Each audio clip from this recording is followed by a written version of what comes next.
Invitamos a la señora Gaby Fujimoto, secretaria técnica y de Asuntos Internacionales de la Red Hemisférica de Parlamentos y Exparlamentos por la primera infancia, USA. Vamos a recibirla a la señora Gaby Fujimoto como ella se merece, con el aplauso de todos y cada uno de ustedes que hoy nos acompañan. Modera este panel magistral el señor Enrique Q. Herrera, secretario ejecutivo de la Red Hemisférica de Parlamentarios y Exparlamentarios por la Primera Infancia. Comenzamos. Nuevamente, muy buenos días a todos. Tengo el honor de presentar a Gaby Fujimoto, conocida de la mayoría de nosotros por el enorme esfuerzo que ha venido desarrollando para la celebración de estos 3 encuentros que han antecedido y que han tenido un gran éxito aquí en la ciudad y en el estado de Puebla. Gaby Fujimoto es doctora en Ciencias de la Educación de la Universidad Nacional de Educación en Lima, Perú. Es especialista senior de educación por más de 24 años de la Organización de los Estados Americanos. Es líder en el desarrollo de políticas, programas, proyectos y servicios innovadores de educación infantil, en educación indígena, docente y básica a nivel interamericano. Asesora y trabaja con redes técnicas, académicas, privadas y políticas de gobiernos, sociedad civil y empresa privada. Fue consultora del Banco Mundial, exfuncionario de UNICEF y del Ministerio de Educación del Perú. Participa en la investigación, desarrollo y evaluación de proyectos multidisciplinarios y multinacionales y ha sido premiada por su destacada labor profesional y los más recientes premios han sido declarada huésped ilustre por la legislatura de la Ciudad Autónoma de Buenos Aires, Argentina, en abril de 2008. Medalla de oro del Ministerio de la Mujer en el Perú en noviembre de 2008, en los CENDIS Monterrey, México. La promoción de egresados 2008 lleva su nombre. Gaby Fujimoto tiene una actividad de verdad muy interesante en el campo de la investigación, de la academia, de la promoción, y sentimos que sigue siendo el alma fundamental para el desarrollo de estos grandes eventos que son marcadamente muy significativos para el bien de la niñez poblana y de la niñez mexicana y hemisférica. Vamos a dar la palabra entonces a Gaby Fujimoto para escuchar su conferencia.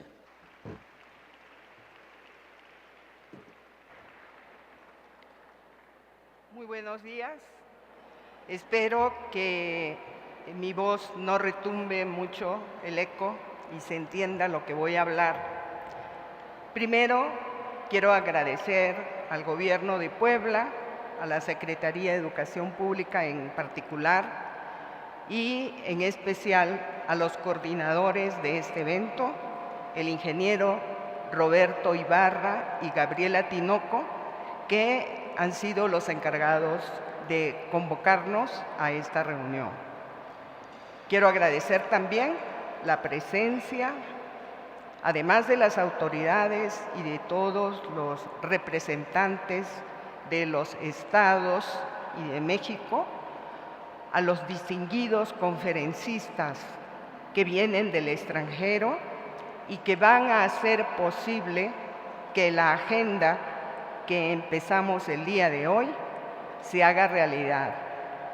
Agradezco profundamente la participación de conferencistas de países latinoamericanos como Colombia, Argentina, especialistas de Perú, de Uruguay, especialistas y legisladores de El Salvador, de Nicaragua, de Panamá, especialistas del Instituto Interamericano del Niño, representantes de Surinam por el Caribe, de Trinidad y Tobago, así como de especialistas que vienen de Canadá, de Estados Unidos, de Australia, de Nueva Zelanda, especialistas que vienen de Inglaterra a compartirnos toda su experiencia y si he olvidado alguno, me disculpo, pero este evento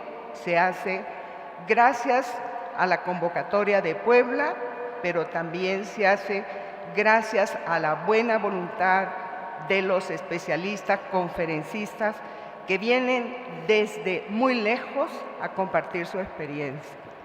El día de hoy vamos a empezar con el tema de políticas públicas, y el tema de políticas públicas para el general de la población, para el público que nos acompaña, siempre lo escuchamos, o sea, siempre decimos, esto es parte de la política, esto se dice en la política. Lo mismo ocurre con la Convención de los Derechos del Niño, con las metas del milenio, etc. Pero yo quiero hacer solamente un recuerdo de qué estamos significando cuando hablamos de políticas. Cuando hablamos de políticas, estamos significando mandatos que se da el gobierno para responder a las demandas que ejerce, en este caso, la población infantil. Entonces, cuando nosotros hablamos de políticas públicas en primera infancia, nos estamos refiriendo a las respuestas que debe de dar cada gobierno a nivel estatal, a nivel municipal, a nivel nacional, respondiendo a la demanda que genera la infancia, como dice la Convención, desde antes que el niño nazca, para el tema de primera infancia, hasta los 8 años.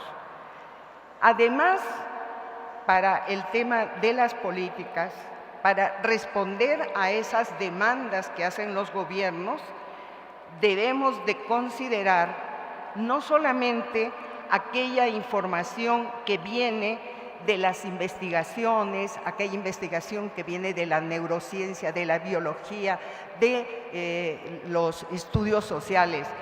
Tenemos que incorporar en las políticas también los avances que nos dan la ciencia, que nos da la biología, que nos dan las experiencias que se están realizando en todo el mundo. Entonces, cuando nosotros veamos que estamos desarrollando una política de primera infancia, es que hay detrás de toda esa política, cuando se dice tenemos que universalizar la atención, el cuidado y el desarrollo a la primera infancia, eso está significando que hay un compromiso del gobierno, de las autoridades de turno, que están dispuestos no solamente a invertir, sino también a generar toda esa base en forma sólida, toda esa base de investigaciones, de ciencias, para que aquellas políticas respondan efectivamente a la demanda que nos están haciendo los niños desde el nacimiento hasta los 8 años, cuando hablamos de primera infancia. Entonces, el corolario, el marco de lo que yo voy a exponer tiene relación no solo con esos compromisos nacionales, locales, estatales, sino también con aquellos compromisos políticos internacionales que nuestras autoridades en representación del país firman o ratifican en nombre del niño. Por ejemplo, hoy día escuchamos en la inauguración que se mencionó la Convención de los Derechos del Niño, ratificada por más de 178 países y que dice en 54 artículos y en 4 principios que señaló la subdirectora del Instituto Interamericano del Niño, cuando la señora Liz Navas hizo uso de la palabra hoy día, dijo que en la convención habían 4 principios. El principio del interés superior del niño, el principio de no discriminación, el principio de desarrollo, cuidado y atención a los niños y el principio de la participación infantil. Todos esos elementos que nosotros los escuchamos en 4 líneas, en pocas palabras, tienen un profundo significado. Y lo que ocurre en la práctica es que no hemos logrado a encontrar el camino perfecto en donde lo que diga la política cuando dice atención integral del niño, ¿no? Eso significa que atención integral, de acuerdo a los estudios de los neurocientistas, de acuerdo a los estudios de los investigadores, quiere decir que es una atención que va en términos de salud, en términos de alimentación, nutrición, en términos de desarrollo socioemocional, en términos de aprendizajes desde que el niño está en proceso de gestación. Hay estudios, por ejemplo, que nos señalan que desde la 5ª semana de gestación de la madre, el niño ya está desarrollando algunos sentidos que van a usar para los procesos de aprendizaje. Entonces, todo aquello que dice las políticas, toda palabra que se utiliza en las políticas, cuando decimos participación de la familia y la comunidad, no se trata de invitar al padre, a la madre, a que vengan a escuchar la charla del especialista. No, se trata de preparar al padre, a la madre, a la familia, para que efectivamente haya una participación en el proceso de desarrollo, de crecimiento, de protección del niño y de desarrollo de aprendizajes, ¿sí?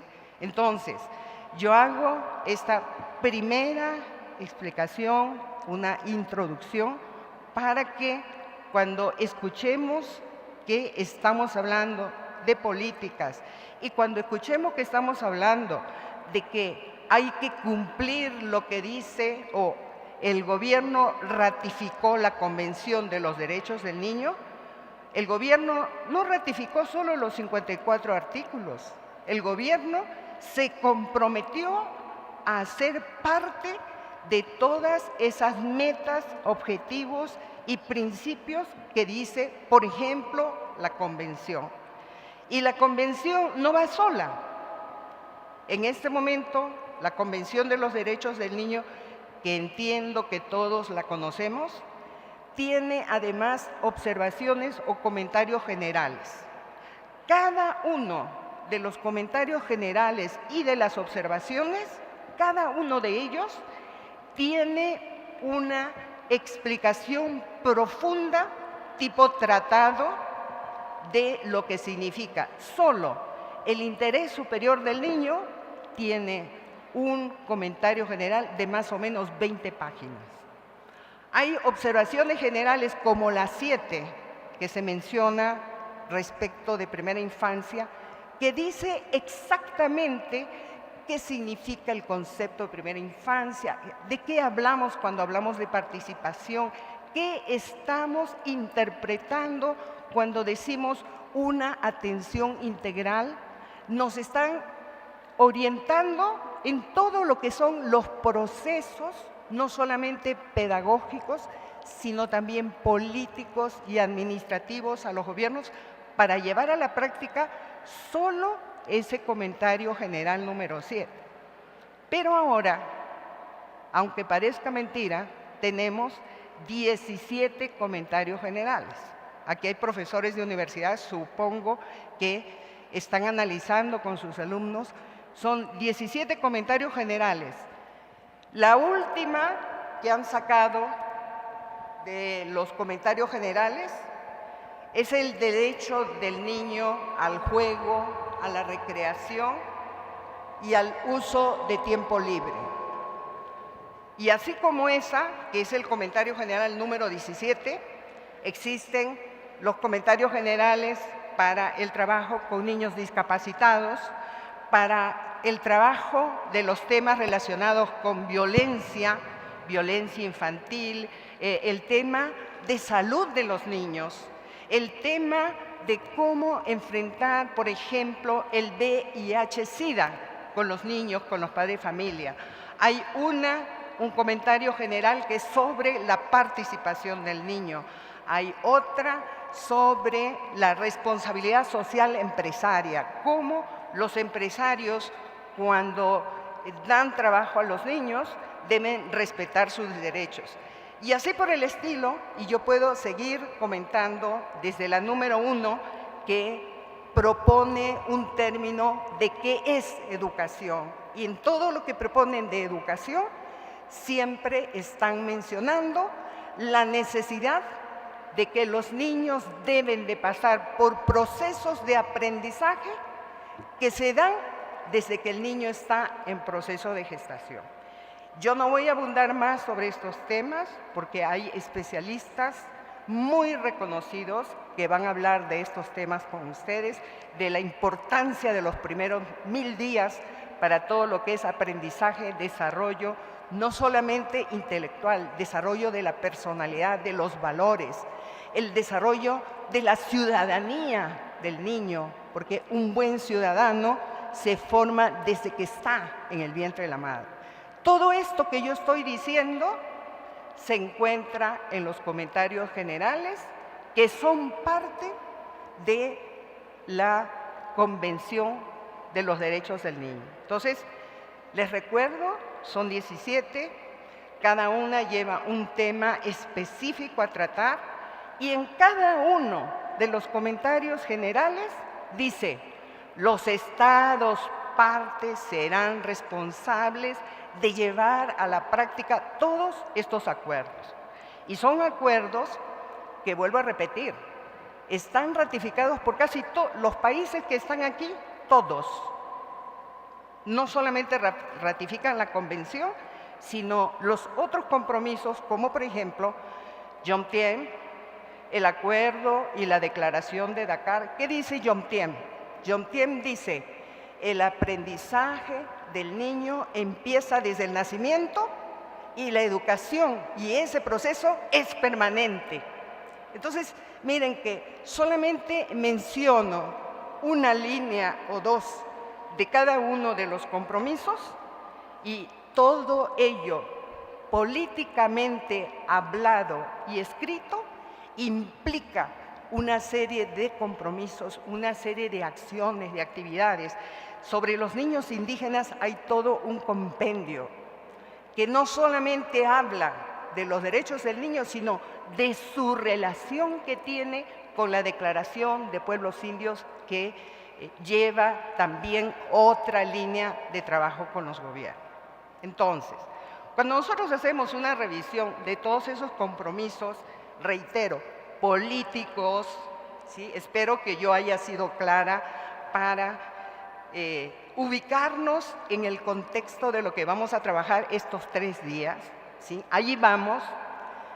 Lo que hacemos, los que tenemos el privilegio de leer todos estos temas, es que nos damos cuenta que entre lo que dice la política y lo que dice la práctica, que es lo que vemos, hay una distancia muy grande entre lo que nosotros quisiéramos muchas veces como gobierno o que quisiéramos como autoridades o como legisladores.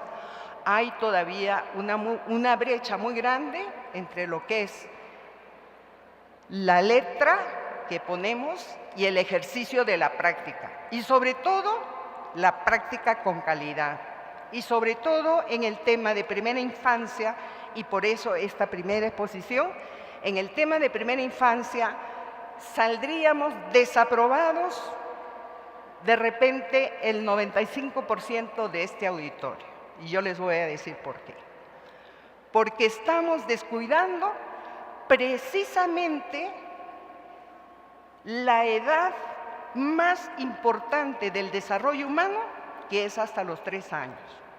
Si nosotros analizamos las metas del milenio, las 8 metas del milenio están dirigidas a pobreza, alimentación y hay uno sobre educación básica, pero dentro de pobreza está el tema de atención del niño. Nosotros analizamos cobertura y vemos que a nivel de cobertura de 3 a 5 años, por ejemplo en educación, llegamos en algunos países hasta 84%, Cuba prácticamente 100% de cobertura de atención, 0,6, mis respetos, por aquí anda una especialista cubana, pero en casi todos nuestros países, en México, si mal no recuerdo, 84% de atención a los niños de 3 a 5 años. Cuando analizamos qué pasa con los niños de 0 a 3, es ¿qué puedo decir? Estamos desaprobados y además es un descuido que debemos evitar, ¿sí? ¿Por qué? Porque si las bases de todo el desarrollo, si todo lo que es el futuro del ser humano se forma en los 3 primeros años de vida del niño, ¿por qué empezamos a trabajar con niños desde los 3 años? ¿Verdad? Entonces, tenemos que rectificar y en base a los acuerdos políticos, hacer el esfuerzo posible porque se haga realidad el trabajo con niños menores de 3 años. Les cuento que de políticas todos los países lo dicen, algunos desde su constitución. El Salvador, Perú, Venezuela, Brasil, y podemos seguir contando. Desde la Constitución, Argentina, en la Constitución, dicen que el gobierno se hará cargo de la atención, el cuidado del niño desde 0 años y a veces dice desde su nacimiento hasta los 6 años. Incluyen la educación inicial, ¿sí? Pero a la hora de la práctica, o como dicen, a la hora del qué hubo, en 0 a 3, no llegamos a 5% de atención.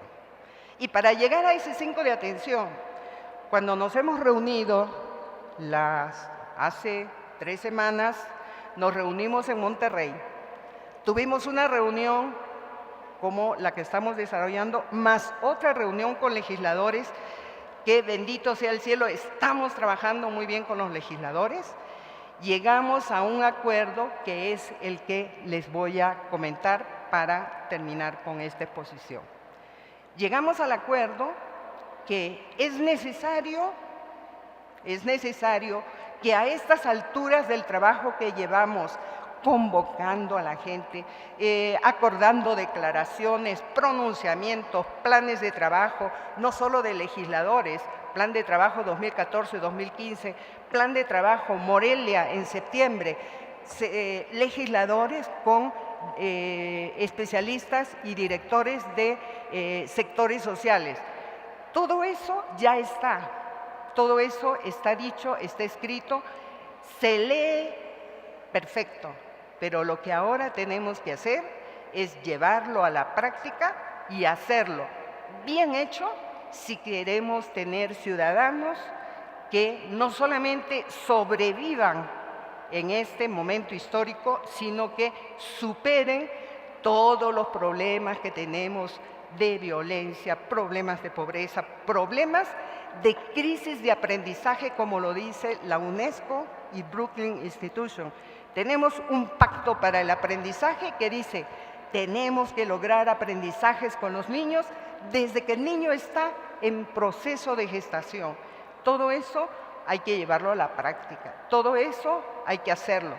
Lo más lindo de todo es que sabemos cómo hacerlo, porque tenemos países referentes como los de Europa, como los de Nueva Zelanda, los de Australia, países referentes como los de Cuba, como Brasil, como Perú, y aquí mismo.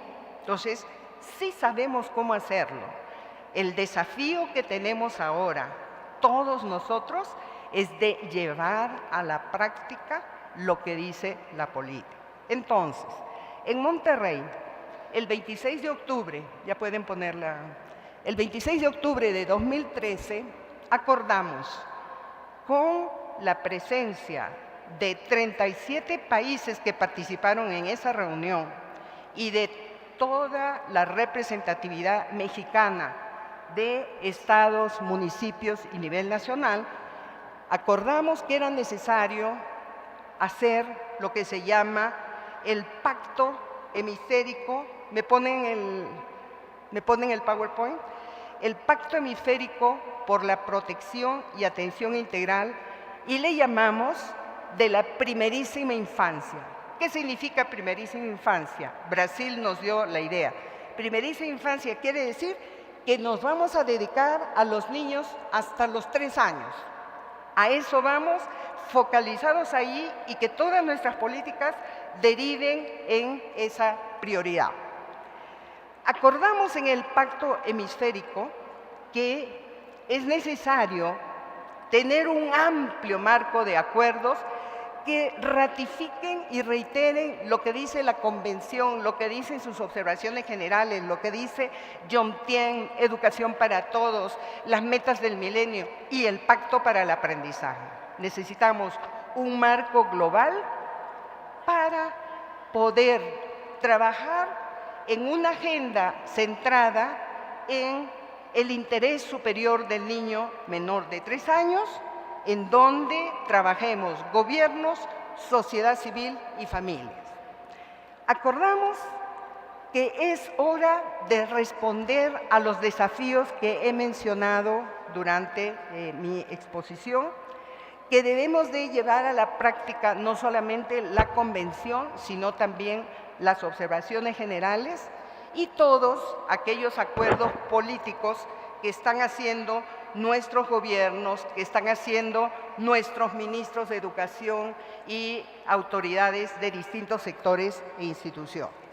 Entonces, el pacto convoca a los participantes de toda la sociedad y nos convoca a adoptar, respaldar y promulgar dentro de cada una de las esferas de influencia 5 prioridades. Si nosotros trabajamos estas 5 prioridades, habremos ganado lo que yo empecé criticando cuando hablé. Primero, una prioridad, universalizar la educación inicial, que para México es 0,3 y para los demás países es la atención, educación y cuidado del niño desde antes del nacimiento hasta los 3 años, y darle la atención integral como derecho, como lo dice la Convención y sus comentarios generales. Segundo, otra prioridad, fortalecer las potencialidades de la familia para atender con calidad y favorecer el desarrollo integral del niño y de la familia. Tercero, fortalecer la educación inicial a partir de los hallazgos de las neurociencias, las teorías curriculares y los modelos pedagógicos que ya existen y que simplemente debemos de tomar y adecuarlos a la diversidad y a la realidad en la que trabajamos. Una cuarta prioridad, la formación de especialistas de educación y de otras especialidades en la atención y cuidado de la primera infancia. Me refiero a todos los agentes educativos, sean de salud, de desarrollo social, sean de protección. Todos deben de tener una formación adecuada. ¿Para qué? Para atender con la calidad que merece el niño menor de 0 a 3. Y una quinta prioridad, y ahí están las universidades, los centros e instituciones de estudios, la producción de conocimiento útil y pertinente a partir de la investigación y la sistematización. Una vez que nosotros dijimos que estas serían las prioridades, señalamos también que necesitamos 4 ejes estratégicos. Un primer eje estratégico, la sensibilización. A todo nivel queremos trabajar con los medios, queremos trabajar con los alumnos de los diferentes niveles y modalidades del sistema educativo y queremos socializar la información que conocemos y que es de uso común no solamente de padres, sino de sociedad civil, de docentes, de universidades.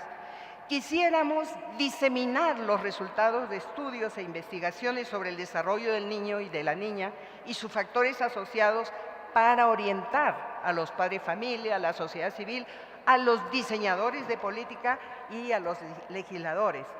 Y también quisiéramos dar la voz a las poblaciones y comunidades más vulnerables de tal manera que el tema de equidad también vaya resolviéndose con estas acciones.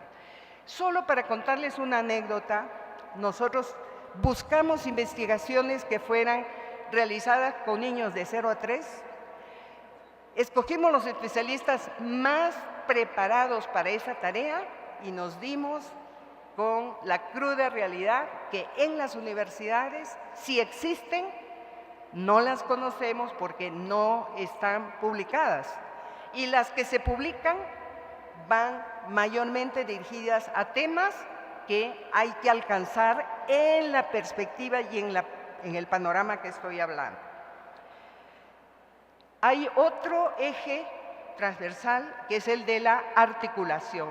Articulación para trabajar con los niños de 3 años entre el Estado, la sociedad civil, la empresa privada, la academia y otros actores sociales para evitar la fragmentación de acciones que van dirigidas a los niños. Articulación entre los distintos sectores, ya mencionaron hoy día en la inauguración que hay necesidad de trabajar más todo lo que es aquellos mecanismos de integración, de articulación entre sectores. Articulación entre la política pública, la legislación, la financiación para lograr impactos reales en las poblaciones y en la práctica con niños, y la articulación entre los que diseñan la política pública, la legislación y las instancias de planificación y los gobiernos locales que ejecutan la política de los programas y servicios. Necesitamos otro eje que es el de incremento en el financiamiento. La mayor parte de financiamiento se va a la población de niños de 3 a 5 años. Necesitamos incrementar el presupuesto para atender de manera razonable y con financiamiento adecuado a los niños de 0 a 3. Hay que hacer una aplicación eficiente de los recursos y también quisiéramos que haya rendición de cuentas. Finalmente, un eje transversal a todas estas prioridades son el monitoreo, el seguimiento y evaluación, que si nosotros hacemos un mea culpa, también sabemos que andamos un poquito graves en ese sentido porque nos falta monitorear, nos falta evaluar, nos falta publicar, comparar los resultados de, no solamente los resultados del trabajo con los niños, sino también los resultados en términos de qué alcanzamos respecto de las potencialidades de los padres de familia y de la comunidad. Y como una ayuda final de todo este marco, de todo este pacto que acordamos en Monterrey, hay el pacto está escrito en inglés y en español, prometo dárselos, no sé cómo, pero está escrito. También quisiéramos hacer los esfuerzos posibles por cumplir con ese pacto mundial sobre el aprendizaje, en el que nos dice que entre las 3 prioridades para ese pacto para el aprendizaje, una primera es hacer más desarrollo infantil, la otra es alcanzar los niveles mínimos de competencia de lenguaje y matemática en la educación primaria, y la tercera prioridad, dar mayor cobertura a lo que es la educación secundaria. En el Pacto para el Aprendizaje, muchos de los temas que yo he mencionado y que se van a desarrollar en este evento, como por ejemplo el de la alfabetización y comunicación oral y auditiva, el desempeño en términos de lectura y escritura, el uso de la crítica y de otras competencias respecto de la lectura, la aplicación de la matemática y de la aritmética, la investigación y la aplicación de las ciencias y tecnología. Todo eso señala el Pacto para el Aprendizaje, que lo he mencionado por la interrelación que tiene y porque es válida para este evento. No quiero terminar sin mencionar que el comité científico que preparó esta propuesta de pacto hemisférico está conformado por la doctora Guadalupe Rodríguez, el doctor Alberto Anaya, la doctora Sara Victoria Alvarado, Bernardo Aguilar, Maribel Cormac, Arelis Moreno, Kenneth Pugh y Ana Lucía Campos. De todos los autores que he mencionado, solo 3 no participan de esta reunión. Y estoy a la orden para entregarles el pacto en inglés y en español, si es posible, de manera electrónica. Muchísimas gracias. Muchísimas gracias, Gaby, como siempre. Exposiciones muy claras, brillantes, que centran la discusión que va a ser prácticamente la línea a seguir en este Congreso. Con frecuencia nos preguntamos, efectivamente, estamos haciendo un enorme esfuerzo para conocer cuáles son los acuerdos internacionales, los acuerdos nacionales, las diferentes políticas que existen, las experiencias que los investigadores académicos y funcionarios de otros países y nacionales también traen para que nosotros conozcamos. ¿Qué está pasando? ¿Dónde está fallando? ¿Dónde está la línea que no permite la conexión entre las declaraciones que existen? Están muy bien todos los congresos internacionales que conocemos, los compromisos de los presidentes, los compromisos de los secretarios de educación, sí, pero cuando medimos los resultados todavía hay una enorme brecha. Hay países efectivamente como Cuba, como Panamá, Costa Rica, Chile, otros países que sí han avanzado en algunas de estas líneas, incluso de la cobertura que mucho habla del esfuerzo de un gobierno. En el caso nuestro, todavía estamos al 5% de atención de la cobertura. Entonces, tenemos prácticamente perfilados algunos de los temas centrales para los siguientes congresos, de qué está pasando con las políticas públicas, qué hacen las instituciones, qué dicen, qué hacen, con qué se comprometen los gobiernos y qué estamos logrando. ¿Qué estamos logrando? Especialmente en esa necesidad de la y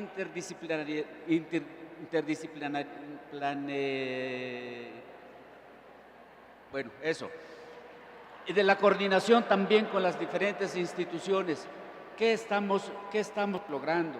¿Por qué no hemos podido hacer que el sector salud, que el sector educación, desarrollo social, el desarrollo integral de la familia, todas las instituciones podamos construir un proyecto real de desarrollo integral que permita que no hagamos esfuerzos que se pierdan en la burocracia o en la falta de recursos?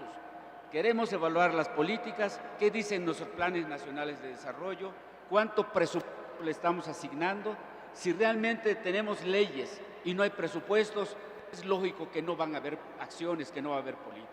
Entonces necesitamos complementarnos cada vez más y esto requiere que sigamos los planteamientos que tú has venido a comentarnos en esta mañana. Les vamos a entregar el pacto que Gaby ha explicado de manera muy precisa. Se las vamos a entregar en inglés y en español para los que así la soliciten y va a ser tema de análisis y de reflexión. Y por parte nuestra, yo creo que vamos a seguir retomando cada uno de los puntos, Gaby, y los ponentes que van a presentarse también van a hacer referencia y reconocer de alguna manera que ha habido una gran convocatoria. Los maestros, los trabajadores, los estudiantes aquí presentes que vienen a participar, a escuchar, seguramente esperan que nosotros tengamos la capacidad también de poderles dar los elementos que requieren su práctica cotidiana, que es finalmente lo que importa, cómo se traduce esto en acciones de conocimiento, de aprendizaje y que se traduzcan en la enseñanza de los niños de preescolar, de educación básica y de educación inicial especialmente. Muchas gracias, Gaby.